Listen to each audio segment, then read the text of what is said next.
Good day, class. I'm Mark. There's Gonzo, and we have a special guest with us today, Mr. Fred Wheeler from How to D&D. And today we're talking about moral dilemmas in Dungeons and Dragons.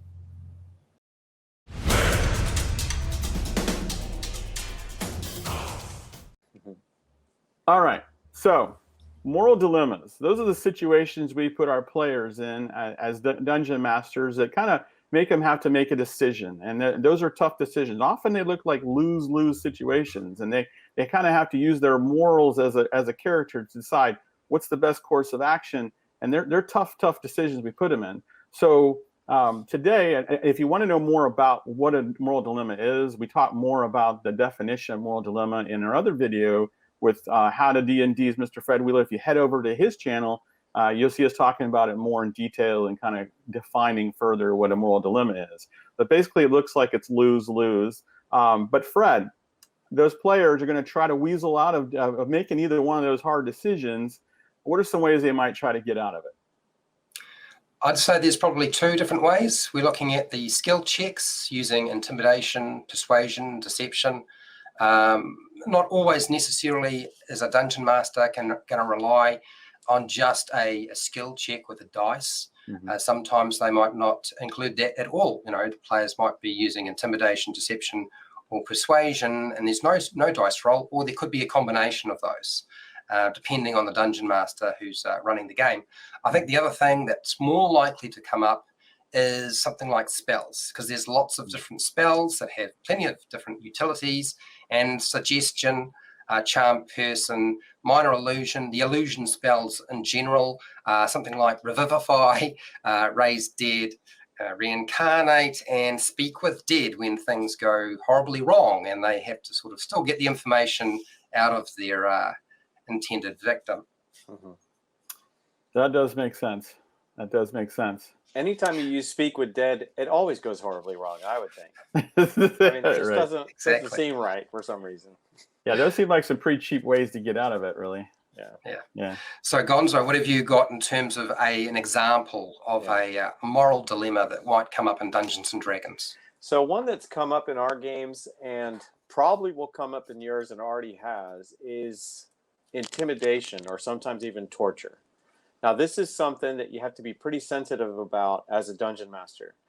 We do a great job as dungeon masters as presenting situations where information is needed from someone or some group. And the players generally are really good at going to defeat the group and gather the information or find the clues or whatnot. What often comes up is once they have somebody and they want to get the information out of that person, their first thing to do is, okay, I want to roll persuasion or intimidation. And a lot of times it'll be intimidation. Mm-hmm. What happens when they don't roll well? What are they going to go to then? And Right. It's a lot. I've seen at our table where torture comes up. And I'm telling you that you have to be very careful. As a dungeon master, you have to be able to read the table. Depending on the group you have and what you've talked about beforehand in session 0 possibly, you're going to know about how to guide the situation. But what you want to do is allow the players to work amongst themselves creatively and try to think outside the box to come up with a way to get that information. Because if you've decided that your NPC is not going to give it, the players generally don't back down either. So it's going to lead to something. But you can be creative as players. You can teach them, hey, maybe use different spells. Like Fred said, minor illusion or major illusion is pretty available spell to a lot of parties. And you can make a loud noise. You can make an image that may scare someone, give them advantage on the next roll, whatever it may be. You can do like what happened at our table and put a bag over their head or something and then make the noise so they think something really bad's going to happen. And that worked well for us. If you're playing with children, I wouldn't even go any further than just using like humor. Maybe tickle them, or I'll make you eat this gross lizard, if you don't give us the information or something like that, where, I mean, that may work for adults too, but just something where they're going to be uncomfortable so they give up the information. But I feel that one of the keys is, as a dungeon master, to not let it get far enough where people around the table are uncomfortable give the information. The NPC gives up the information. Regardless of the role, Now, you may have a table that's completely okay with the waterboarding technique and they want to see it happen and whatnot. And if that's the whole table, including you as the dungeon master, and all of you are good for it, then okay. But generally, what we've seen is that the tension in the game, in this situation of torture or intimidation, will create tension in players in real life around your table. So you want to dissuade that the best you can. And that's one of your roles as dungeon master, is to be creative, let them use spells, let them use their checks, add humor where possible, and move on to the next part of the story. And Mark, what's another situation that may come up in someone's game where they're going to have to make a decision like that? Yeah, pretty much. You call it I call it the who gets to live, who gets to die scenario. So basically, if you think about the classic kind of Titanic situation where you have a lifeboat and it only holds 10 people, but there's 11 or 12 people. Who gets to live, who gets to die, and who makes that decision, and how you make that decision. So that really makes it a tough thing. It kind of reminds me of there's a story that went around in the 70s of an operator who worked a drawbridge. It was a bridge for a train to go across. And his job was to control. When he heard the train, he flips a switch, and this bridge becomes a bridge, and the train can go over it. And so he goes to flip the switch, and it doesn't turn. He goes, "Oh no, I got to go all the way to the other side and get the manual switch." So he heads across the bridge to the manual switch side, and in that switch, he's got to hold it so that it stays open while the train comes across. So he goes across. He does it manually. He's holding it, and then he hears something that kind of chills him. He hears his little 4-year-old boy saying, "Daddy, Daddy," and he realizes too quick, like, oh my gosh, his son has run across the bridge. He's about halfway over. He's trying to get to his dad, and the train's coming, and there's no way that kid's going to outrun the train. There's no way he can run and go get it. You have to let go of the manual switch. The decision is, does he let go of the manual switch and let all those people perish because they'll end up in the ravine or the water, or does he hold the switch and let them run over his son? And it's a terrible, terrible scenario. But that's kind of the flip side kind of version of it. It could be that, or it could be a group of people where you decide who lives, who dies. And then in the Titanic situation, there's some uncomfortable conversation like, "Sorry, old man, you've lived a long, full life. Guess it's time for you to go." And so that becomes a really hard decision. So if you can put your players in a situation where you have to decide, well, only 3 of these people can live versus the other, and better yet, the people in the party. If you put the party members, someone's got to die.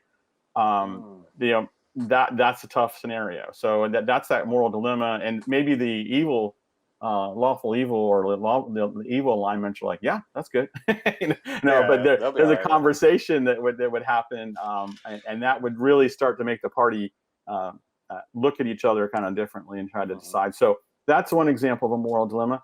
Fred, what's another moral dilemma that comes up in Dungeons and Dragons? Okay, so this comes up quite a lot for me, and that's you have to surrender or you lose the captive. I think this is more for dungeon masters who've been playing the game a while and they've changed their tactics. I found that for myself. And this is where you find yourself in, say, a situation where you're looking for an important NPC, they're captured, the villains know you're coming, and they have a knife or a weapon or some way of dispatching that NPC or captive. And they basically say, look, drop your weapons or we finish them off. And so you've got to make a hard decision. Do you make yourself vulnerable to your enemy, or do you try to save the captive?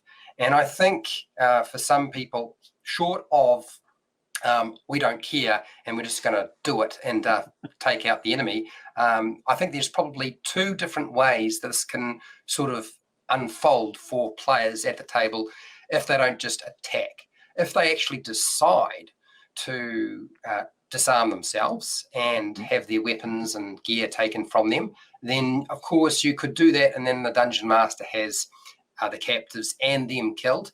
You're going to find that hugely unpopular at your table. You may in fact have nobody at your table the next day or next time you play. And I find that this surrender or lose the captive is incredibly unpopular with players. It always seems to be really unpopular, but it's a really useful tool. I think a better way to deal with it is to, if the players disarm themselves, to have them captured. Being captured still sucks. It's very difficult to get free of being captured, but that's a much better result than they all wind up dead. Now, how are they going to deal with the situation? Well, we're going to look at our two go-tos. That's our skill checks: intimidation, persuasion, and sort of deception. But there are other things they can do. They can still try to escape, free themselves from their bonds if they are captured. So there's different skills involved. So there's a few more options available. And then, of course, if they have spells they can use to escape that don't require material components, and it's just a verbal or somatic, a gesture and a few words, then they can still probably use those spells to get free if they need to. Or that situation, I mean, being captive, I've always found that dungeon masters find themselves in this really tricky point where they have to create a situation that allows them to escape because they can't do it themselves. So that's another sort of moral dilemma that sort of presents itself. Of course, spells can be used when you decide, well, I'm not going to worry about the captive because we're going to just use Revivify, or we're going to use Raise Dead, and we don't worry about the monetary consequences. We've got 300 gold or 300 gold and diamond dust or whatever, and reincarnate. We'll get our captive back. They may not quite look the same, and they might have gone through some trauma, but they will be all right in the end. So I think that's Frankenstein's monster, but it's still the same person. Trust me. Yeah. Don't worry about that. Don't worry about the scars. So that's what I have, Mark. And hey, thank you. This has been a very interesting topic. Yes, thanks for coming. We really appreciate having you today. And if you want to know more about or want to follow more about the ideas of moral dilemmas, head on over to How to D&D, Fred's site, and we talk more about this and some other things with moral dilemmas. We do. You need to go see that, and that's required. You should go see that. So go check them out. And we love How to D&D. If you don't follow How to D&D, you should.